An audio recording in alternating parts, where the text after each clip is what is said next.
Ora, começaria primeiro por cumprimentar todos, em especial o Sr. Almirante Vidaral Abreu, a quem eu queria agradecer o convite, e queria só chamar a atenção de todos os confrades que eu também cumprimento. Queria dizer que já estou jubilado há 3 anos e, portanto, já não posso ser diretor de nenhum curso.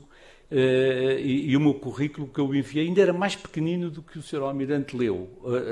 E, de facto, eu praticamente agora tento afastar-me das atividades para dar lugar aos outros, que eu acho que é o que é normal na minha idade fazer isso. E eu, antes de começar, se o Sr. Almirante me permite, gostava de dizer 3 ou 4 coisas. A primeira é que eu tenho um especial prazer em fazer esta conferência. Eu devo confessar, aliás, como expliquei ali no gabinete do Sr. Almirante, que tenho uma especial ligação à Itália. E a minha ligação à Itália é, primeiro, devo dizer que aprendi o italiano na rua, verdadeiramente na rua. Portanto, o meu italiano tem todas aquelas coisas mal trabalhadas de uma pessoa que o aprende assim.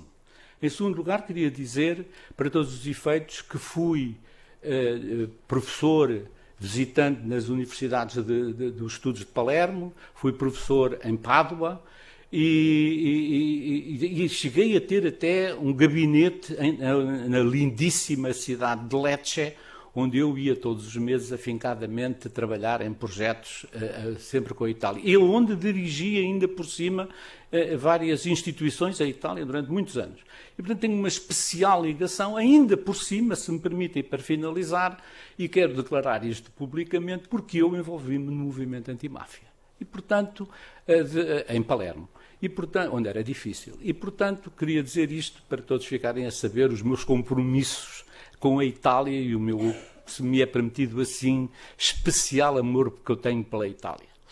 Se eu tiver que escolher outra cidade, era lá que eu escolhia.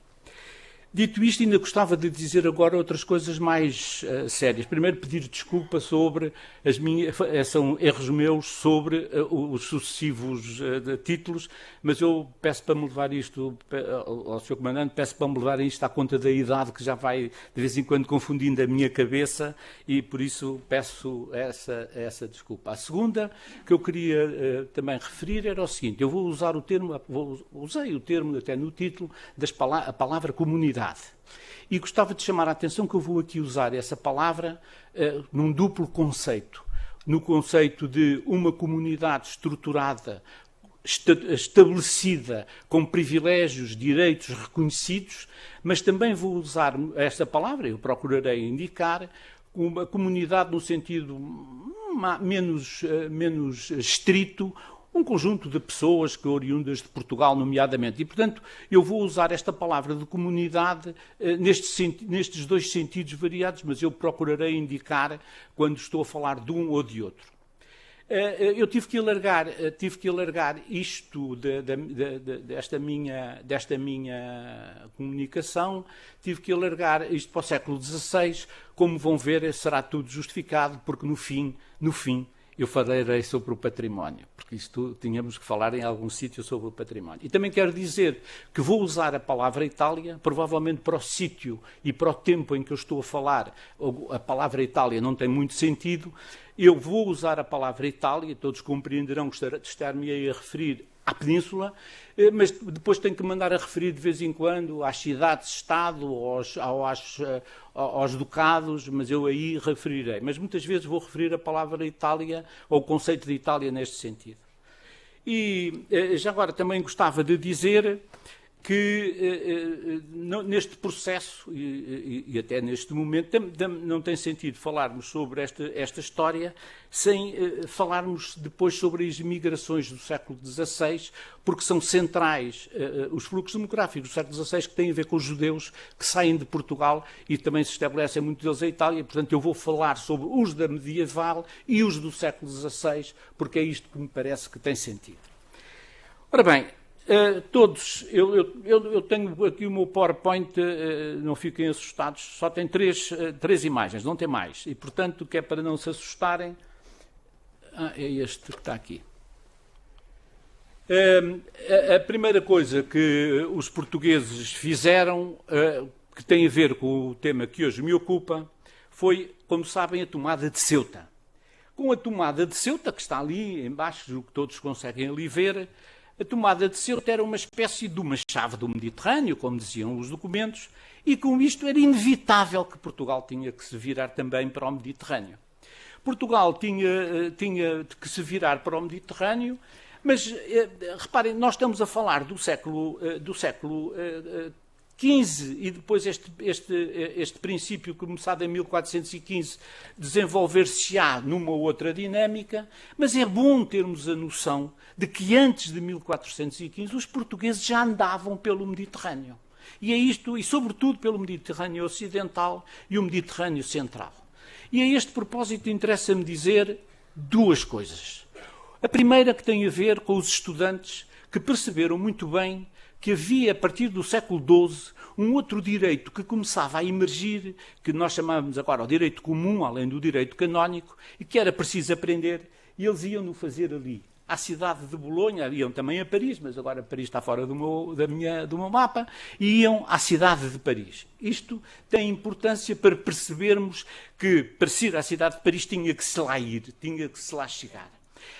Mas há outra coisa também importante. Em 1334, no dia 2, em cartas que são de 2 e 8 de maio de 1334, é muito interessante, porque o rei de Portugal escreve ao rei de Aragão e diz-lhe assim, que vai mandar todos os anos, a partir daí, 1334, vai mandar 6 naves certas e assinaladas, 6 embarcações, para irem buscar trigo à ilha da Sicília.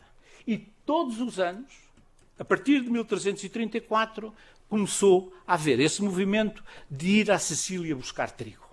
O que é interessante era, porque todos sabem que no princípio do século XIV houve uma crise cerealífera grave em Portugal e Portugal passou a ter que ir à Sicília buscar uma parte do trigo. Claro que a viagem não se fazia diretamente e pouco a pouco começou a ir por aquelas bolinhas todas que estão ali, que eu já vou preencher, mas começou os navios que saíam de Palermo na volta, começaram a andar por ali. E estes navios não se limitavam só a ir buscar trigo e trazê-lo obedientemente para Portugal. De tal maneira que começaram a perceber que o Mediterrâneo era muito interessante, porque, além do trigo que eles compravam, também podiam ir aperfeiçoando ou melhorando as suas cargas com uma ou outra pilhagem que se iam fazendo, que, aliás, era prática comum no Mediterrâneo nesta altura. E de tal maneira, isto é verdade, que no final já do século, isto já depois de 50 anos consecutivos de mandar embarcações para a Sicília, passados 50 anos, Andrés Guardiola, que era tesoureiro do rei de Aragão na Sicília, um homem importante, portanto um funcionário régio importante, avisou as cidades sicilianas: vocês preparem-se outra vez, que voltam aqui a vir os portugueses e, portanto, organizem-se e preparem-se, porque já sabem que eles vão começar com os assaltos, os distúrbios, etc., que era uma prática nos quais os portugueses, a partir de Ceuta, aliás, se tinham tornado muito especializados. Depois, também é verdade uma outra coisa muito interessante. É que, na agricultura, como aliás os historiadores todos demonstraram, as crises alimentares eram muito irregulares. Muitas vezes até havia excesso de trigo cá em Portugal, pelo menos junto aos grandes centros urbanos, e Portugal fazia o contrário, que é ir vender lá quando houvesse falta de alimentos. Uma das coisas que se tornou evidente era de que, pouco a pouco, neste mapa do Mediterrâneo Ocidental, começou a haver duas cidades, Barcelona e Valência, onde os portugueses começaram a perceber que tinham uma hipótese especial de fazer bons negócios. O que é que os portugueses iam lá fazer? Portugal tinha alguns coros, eu julgo que isto é só momentâneo, não é? Portugal tinha alguns coros para poder vender. Portugal tinha produtos manufaturados para comprar, mas Portugal tinha uma outra coisa que nós não estudamos, nunca percebi muito bem porquê, ou não gostamos de falar também, enfim, isso percebe porquê, que é Portugal tinha, cada vez mais dominava o tráfico de escravos no Mediterrâneo Ocidental. E uma das coisas que eu tenho, imensa documentação sobre isso, é as vendas que os procuradores, por exemplo, do primeiro governador de Ceuta, Dom Pedro de Menezes, ia constantemente a Barcelona ou a Valência vender os escravos que ele tinha recuperado, porque não estão a pensar que os barcos que ele tinha em Ceuta era para ficarem parados. E estamos a falar de um enorme conjunto. Eu tenho algumas, enfim, não quero exagerar, dezenas de documentos desses, de procuradores. Havia um procurador, que eu ainda hoje me lembro de cor, chamado João Lamego, que ia vender esses escravos em nome do governador de Ceuta, que ia os vender a esses dois mercados. A situação dos portugueses nesses dois mercados, especialmente, dá para perceber uma coisa interessante. A primeira era de que todo o comércio que Portugal gerava nesta altura, toda a movimentação de embarcações que Portugal gerava nesta altura, ele vinha muitas vezes à Itália e às praças italianas, mas era em torno de Barcelona e Valência que ele se fazia. A coisa chegou a tal ponto que nós até conhecemos. Portugal em Barcelona, por exemplo, tinha um cônsul.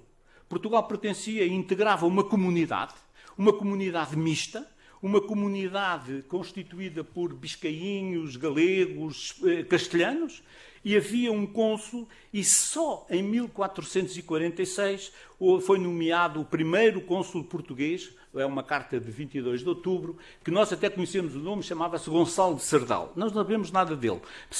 Conhecemos a carta do rei que o nomeou cônsul em 1446, porque até aí eram cônsuls de origem espanhola. Isto é interessante por uma razão. Porque o que muitas vezes as funções de um cônsul eram muito variadas, ele tinha que, segundo a documentação, era o juiz nosso natural, tinha que julgar os autos do mar. No fundo, ele tinha jurisdição sobre marinheiros, mestres de navios e comerciantes quando estavam a fazer negócios no porto, na zona, digamos assim, portuária, tanto de Valência como de Barcelona. Neste caso, estou-me a referir à comunidade de Barcelona. E ele tinha esses poderes e depois de representação, e exercia-os. E só em 1446 é que foi nomeado o cônsul de origem portuguesa, significando que a comunidade portuguesa, aliás, já justificava essa nomeação. O que é interessante é que isto durou pouco tempo. E durou pouco tempo porque, não sei se conhece, enfim, um membro desta academia, que infelizmente não está nas melhores condições, Luís Adão da Fonseca, fez um estudo muito interessante sobre o rei de Aragão, chamado rei intruso, que governou Aragão em 1464 a 1466. Enfim, isto é uma história que agora não tem para o caso, a não ser uma coisa. O rei de Aragão cometeu imensos erros políticos, era filho do nosso infante Dom Pedro, das 7 partidas, filho de Dom João I, e o rei de Aragão cometeu imensos erros políticos de perseguição, de não compreender muito bem o que eram aqueles estados catalães, o que eram aquelas cidades de Aragão, e sentiu uma fortíssima oposição. E o problema é que ele, enfim, até se diz que ele terá sido envenenado. O problema com o Dom Pedro, o condestável Dom Pedro, o tal filho, que foi rei de Aragão, o filho do infante, tem um problema. É que, a partir do momento em que ele morre, em 1466, a comunidade portuguesa começou a ser muito mal vista, perseguida e secundarizada. E é isto que começa a levar os portugueses cada vez mais para mais perto da Itália. É preciso também dizer outra coisa, que é, naquela altura, viajava-se muito mais do que nós estamos a pensar. Não eram só os estudantes e não eram só os comerciantes. Havia imensos peregrinos. Havia gente que peregrinava por toda a bacia do Mediterrâneo. E não era só para ir à Terra Santa.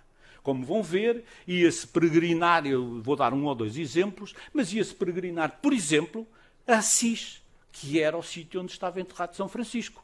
E, portanto, havia peregrinações muito pontuais e os portugueses, obviamente, também participavam nessas peregrinações. Havia embaixadores, nem todos eram muito profissionais, como também irão ver, mas havia muita gente a circular pelo Mediterrâneo. E havia outra coisa que também não é menos importante. Havia gente que percebeu que a Itália, no século XV, havia novos modelos, novos conhecimentos de materiais e de formas, e por isso também vamos ver que muitos pintores, muitos escultores e muita gente, muitos arquitetos vão à Itália aprender. E isto é um movimento que não se limita a ser um ou dois, como vão ver. Este movimento é um movimento muito mais alargado e, aliás, tem um enorme impacto em Portugal. E aquilo em Itália, aquilo que a presença portuguesa em Itália chegou a tal ponto no século XV que há até pedidos para se nomear em Itália um embaixador permanente. Mas é depois nesta abordagem, nesta ligação de Barcelona, mas sobretudo depois diretamente para a Itália, que começam a aparecer na nossa documentação, começam a aparecer outras cidades. Eu vou falar sobre Génova, mas começam a aparecer Águas Mortas, começa a aparecer Marselha, que eram pontos, digamos assim, escalas das embarcações que iam em direção à Itália. Eu não vou marcar aqui outras, como coisas que ficam, localidades que ficam ali, Maiorca, Castellón de la Plana, São Félio de Guixols, mas que são pontos importantes que faziam ao mesmo tempo também, eram pontos de etapas nas viagens, nessas embarcações, mas que ao mesmo tempo eram digamos assim, locais que começam-nos a aparecer na documentação, que têm alguma representatividade nos negócios e nas pessoas que lá começam a chegar. E é aí que pouco a pouco se começa a perceber que os portugueses começam a chegar às cidades italianas. Génova, como já indiquei, Pisa também, Florença.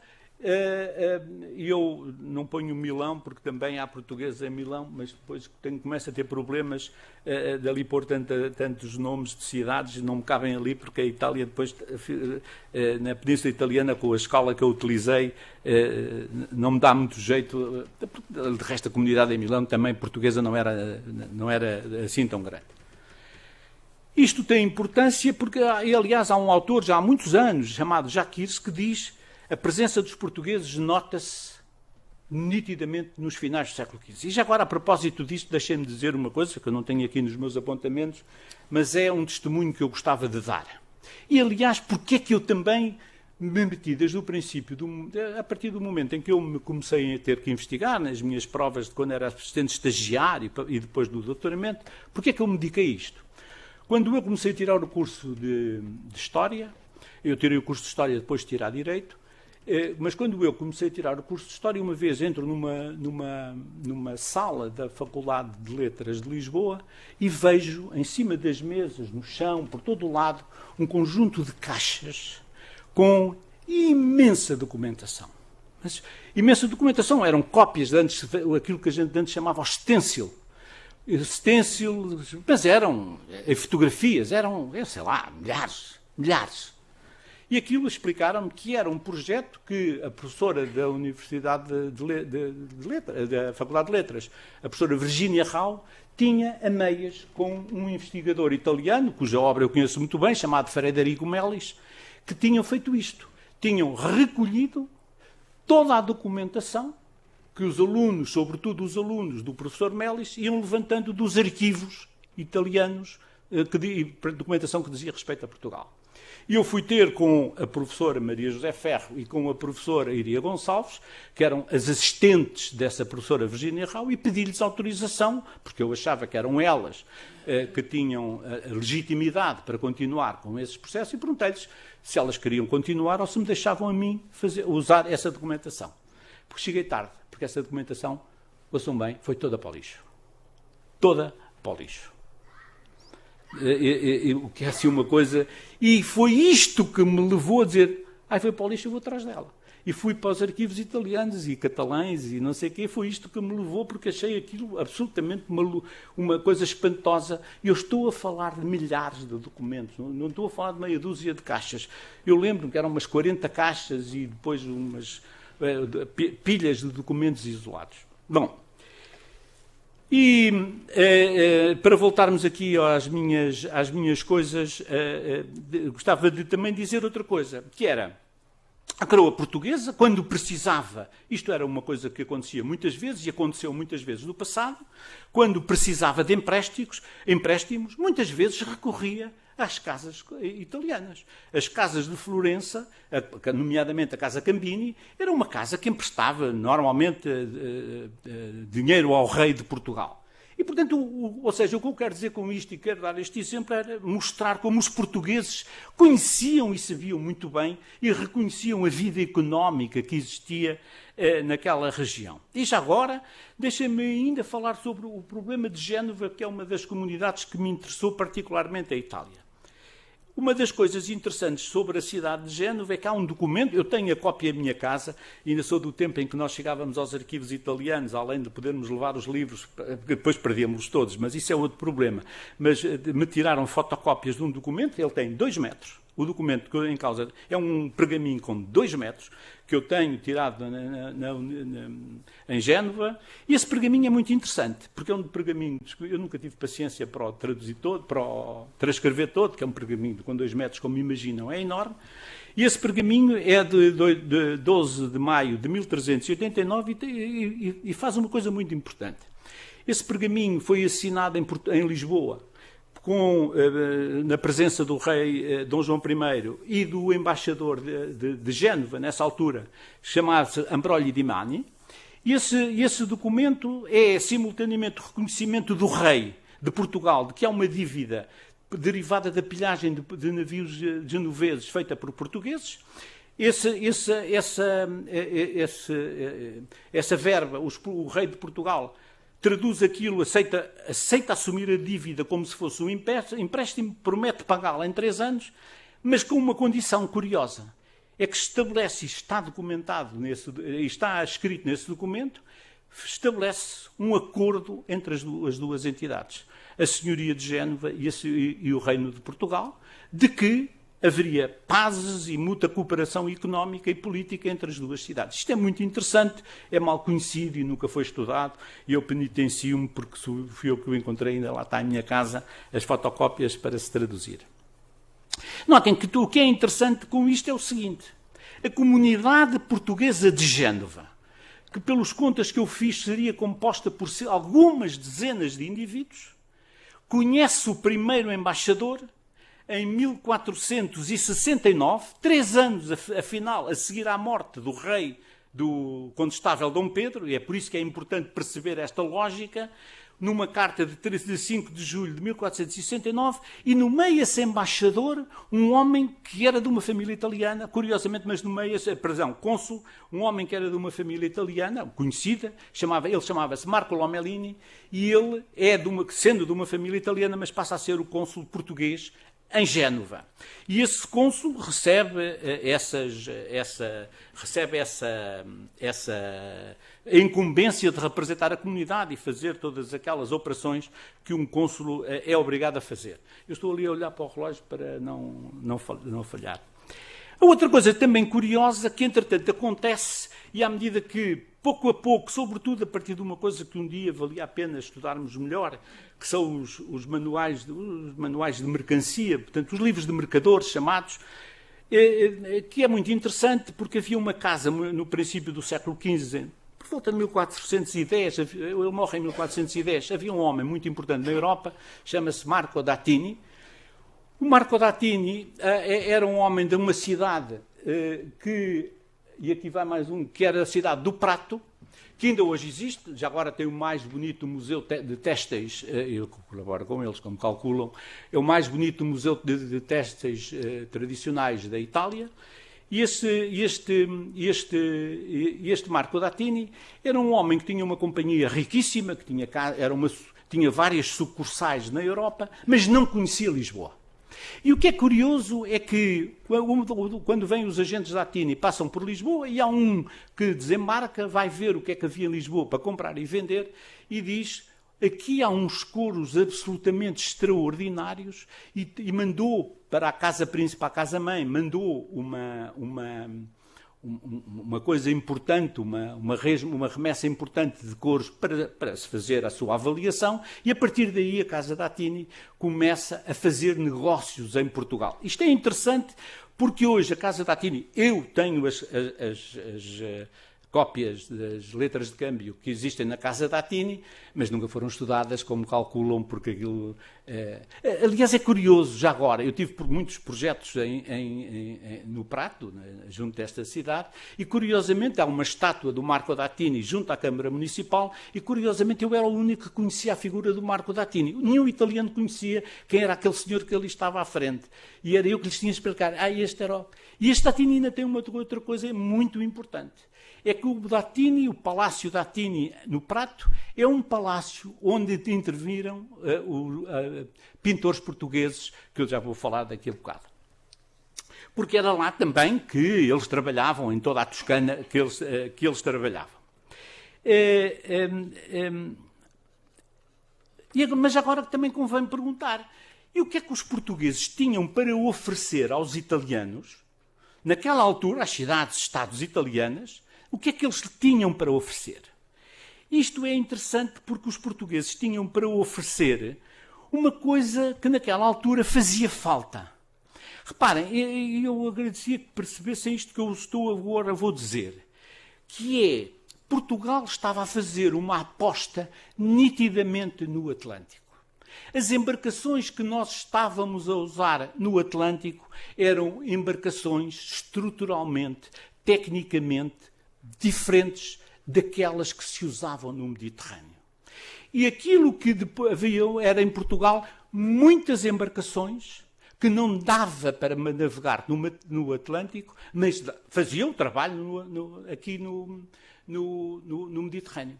E o que é mais interessante, aquilo que começamos a perceber à medida que vamos observando os arquivos todos das cidades italianas, é os portugueses como fretadores.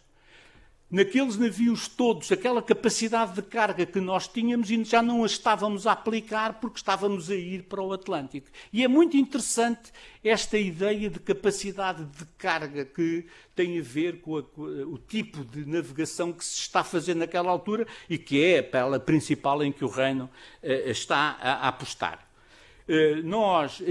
Escusado será dizer que à medida que passa 1453, em que para termos uma noção de números, que isto também é importante. Até 1453, ou seja, até a conquista do Império Otomano, praticamente os venezianos e os genoveses conseguiam pôr 5.000 escravos à venda na Europa, através, sobretudo, dos mercados italianos do Sul, de Sicília, etc. A partir de 1453 não são capazes mais de o fazer. Quem é que consegue lá pôr 1.500, 1.000 a 1.500? Os portugueses conseguem. E é isto que também é muito interessante de assinalar nessa presença da navegação portuguesa, que, aliás, capturados, quando são muitas vezes capturados, e há alguns estudos já feitos sobre isso, sobretudo por historiadores espanhóis, capturados no Atlântico e depois são vendidos nos mercados italianos. E é por isso também que é interessante compararmos a nomenclatura das embarcações. As crónicas e as fontes, em geral, usam no Mediterrâneo, que se usam no Mediterrâneo, estão quase todas a desaparecer depois das nossas fontes. Zafra. Que os lenhos, que na documentação medieval italiana e árabe é os lin. As cocas. Os carrebos, que provavelmente que são umas embarcações que os tunisinos chamam ainda hoje de Caribe. As fustas, que vão desaparecendo progressivamente, porque são, obviamente, as caravelas, as naus, etc., passou a ser uma nova nomenclatura porque tem a ver com um novo tipo de embarcação que é adaptável ao Mediterrâneo. Isto é interessante já agora, também por outra razão. Este fenómeno, os portugueses num lado e no outro, é de tal maneira interessante que o professor Vitorino Magalhães Godinho, com quem eu tive ainda o prazer enorme de trabalhar, ele tinha mão feia que se fartava, mas com quem eu tive o gosto de trabalhar, publicou 1990 e qualquer coisa, numa revista que ele promoveu, chamada História Económica e Social, ele publicou uma coisa muitíssimo interessante, que era um relatório de um veneziano chamado Leonardo de Camacer, em que, no fundo, ele veio dizer, mas que país é este? Que os venezianos conheciam muito mal Portugal. Ele chegou a Lisboa em 1504, ele é preso como espião, depois é libertado, mas aquilo que é interessante é o relatório que ele faz, e que está publicado, pelo menos uma parte dele, está publicado, que ele entrega depois em Veneza. Isto, portanto, são fenómenos interessantes e que espantavam e que era um pouco surpreendente para todos os interessados da altura. E já agora chegamos ao século XVI, que era isto também que me interessava, para um novo tipo de comunidades que têm, obviamente, a ver com os judeus. Deixem-me dizer uma coisa, já agora, que tem importância. Eu já vou mostrar aqui um quadro e depois voltarei a este, mas que tem a ver com os judeus e que tem a ver com o seguinte. Nós conhecemos muito mal, agora começamos a conhecer melhor, para dizer a verdade, mas conhecíamos muito mal todas estas. Onde é que estão os arquivos dos judeus? Nós não temos aqui em Portugal, mas os judeus foram para onde? E o que é interessante é que, quando se começaram a fazer os primeiros estudos, sobretudo a perseguir seguir famílias, a genealogia de famílias, onde é que eles foram? Onde é que estão os documentos que aprovem? Isto é mais complicado do que as leis dos sefarditas que nós temos. Isto é muito mais complicado e nós começámos a descobrir arquivos absolutamente extraordinários, como os arquivos da comunidade judaica de Livorno, os arquivos, por exemplo, da Tunísia, arquivos consulares de Tunis. É uma coisa muitíssimo variada que nós... Mas agora queria chamar a atenção de alguns historiadores que fizeram, por exemplo, Elia Bocara, que consegue seguir o traço de duas famílias, que é em 2012, que publicou uma coisa em 2012, sobretudo porque tem a ver com uma comunidade que se estabelece em Tunis de judeus portugueses, que se chama Grana, e que é muito interessante porque ela consegue seguir essa comunidade através de Portugal, depois para Veneza, depois para Pisa, depois para Livorno, e consegue fazer a sequência a partir destes arquivos que, infelizmente, nós usamos muito pouco. E nós conhecemos, como eu dizia, mal estas comunidades. Ora, deixa-me cá ver agora como é que eu passo isto.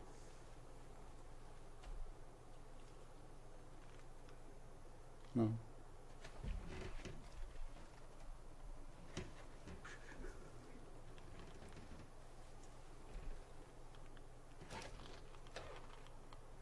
Bom, estas que vocês veem aqui são só... Eu só vou falar só sobre estas que estão aqui.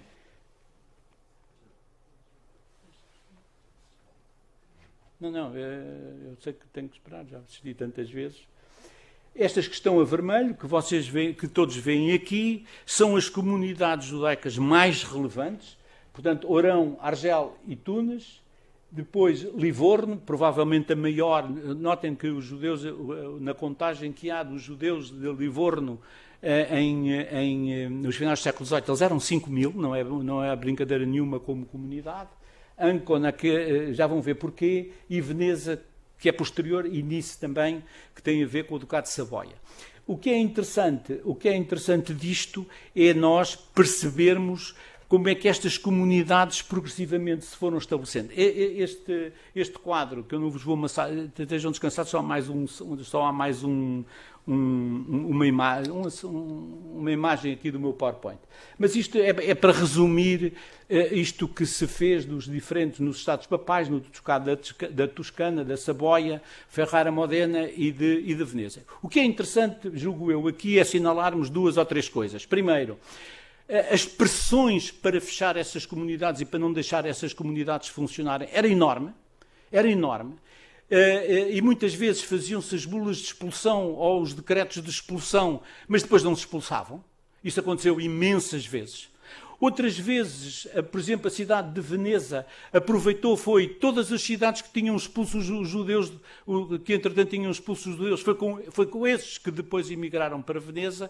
Ou seja, o que eu queria chamar a atenção aqui é que muitas vezes as pressões do Império da Espanha é que levavam muitas vezes a ter que se julgar nesta situação.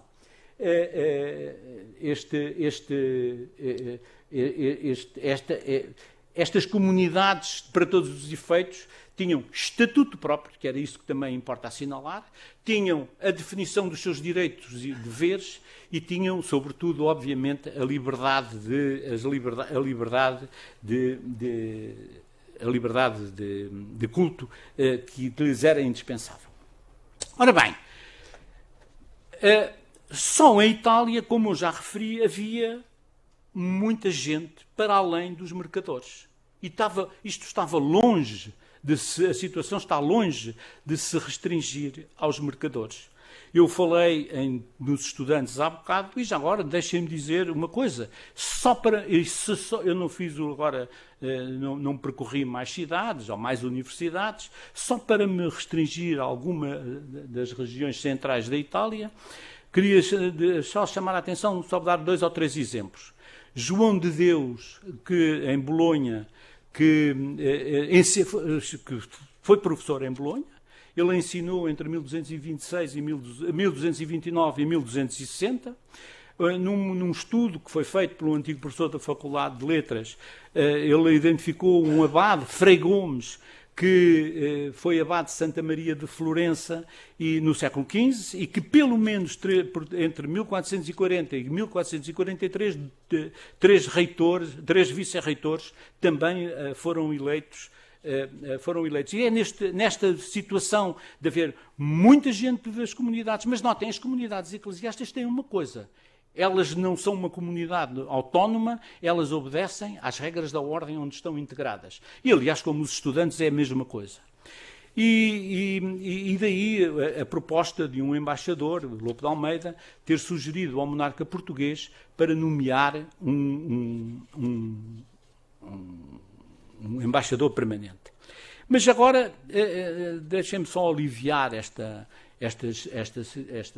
minha descrição, esta minha narrativa, como agora se diz, com 2 ou 3 apontamentos. Pequenas histórias que têm algum interesse para perceberem como é que de antes se viajava e as consequências da viagem. Em 1348, portanto, estávamos no momento da peste negra, houve 2 homens, nós conhecemos o nome de um, Estevão Pérez de Bramana. Estevão Pérez de Bramana, com um companheiro, queriam-se dirigir à cidade de Assis para rezarem a São Francisco. E quando passaram por Aragão, foram capturados, presos pela população, porque acusaram-nos de eles estarem a envenenar a água e por isso é que havia peste negra. Isto eram fenómenos que aconteciam todos os dias. E por isso é que era difícil viajar. Outra pequena história, enfim, para ele teve muita importância, um embaixador português enviado à corte de Carlos VII, o rei de França, ele chamava-se Martim Mendes de Barredo, por causa das circunstâncias que se passou naquela localidade, Águas Mortas, que eu referi há bocado, Águas Mortas, que está ali no sul de França. Martim Mendes de Barredo foi preso em Águas Mortas e morreu na cadeia, apesar de ser embaixador de Portugal. Mas também é importante fazer uma referência a que, nesta altura, por volta estamos em meados do século XV, é muito importante referir que Portugal começa a construir, sobretudo, um corpo diplomático profissional e só para dar-vos um exemplo, há um homem importante, que é Joaquim da Silveira, que foi, pelo menos só ao longo de 1449 a 1460, foi ele que integrou e que dirigiu 10 embaixadas à Itália, e da qual conhecemos pouco e mal essas embaixadas.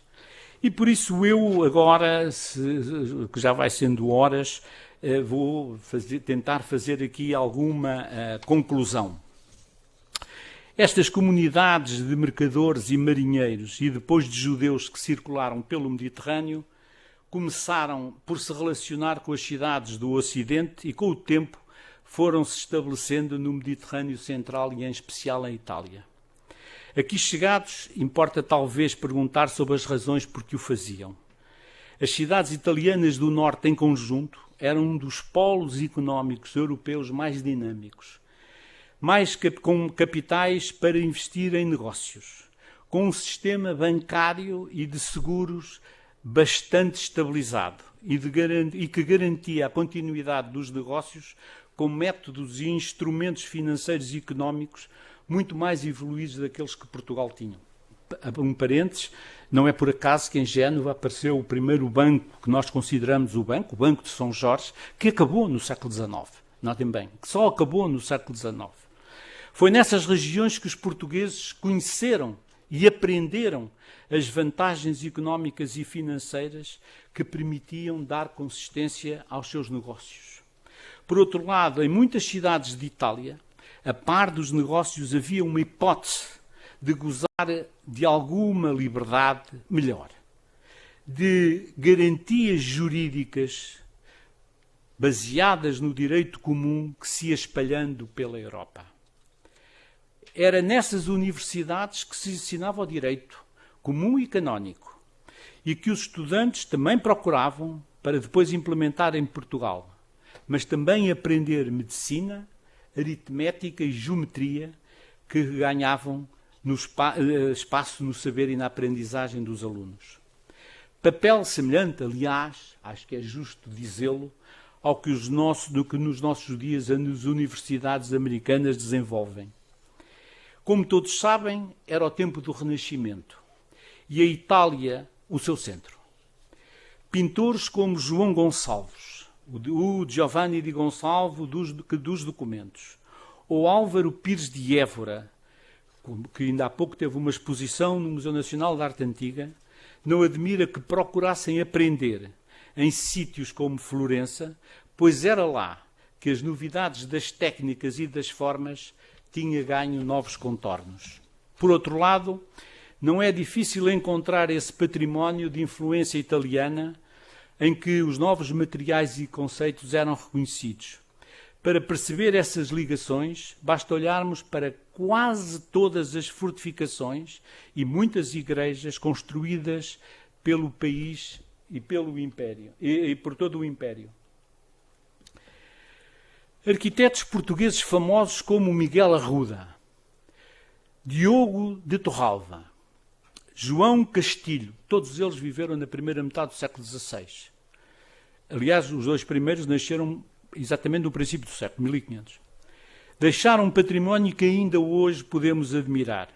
Miguel de Arruda, deixaram as igrejas da Graça e o convento de Valverde, da Mitra, que nós chamamos a Mitra em Évora, uma lindíssima construção, e as igrejas da Misericórdia em Santarém, que é esta que está em cima no meio, e o forte já agora de São Julião da Barra, que aqui tenho a cisterna, onde aqui agora serve de sala de jantar, se eu não estou em erro. Este, juntamente com os outros dois arquitetos, trabalharam em Ceuta, que é aqui vocês têm do lado esquerdo, trabalharam em Tânger, São Jorge da Mina e na fortaleza São Sebastião da ilha de Moçambique, isto só para citar alguns exemplos. Em comum, tinha o facto de terem aprendido e trabalhado com arquitetos italianos, por exemplo, como Benedetto de Ravenna. Não por acaso, aliás, um dos primeiros manuais de arquitetura, uma obra que se chama o Tratado de Arquitetura, da autoria de António Rodrigues, foi publicada em 1566 e tinha, confessadamente, uma larga e enorme influência italiana. E ainda hoje, a Itália é um local procurado por muitos. Turistas em busca de uma memória que se encontra por todo o lado, e uma gastronomia fruto também da posição central que a Itália tem no Mediterrâneo. Estudantes que se comprazem em excelentes universidades e sempre, mais uma vez, homens de negócios que ainda lá andam. Ficou também, para muitos, o prazer de um outro património. A língua italiana, e é, se me permitem, com ela que eu me vou despedir. Dopo aver percorso una piccola parte di una storia comune, voglio testimoniare il piacere che mi hanno dato i tempi in cui andavano in Italia come semplice turista per lavoro e quando mi sono coinvolto nel problema sociale della società italiana. Obrigado.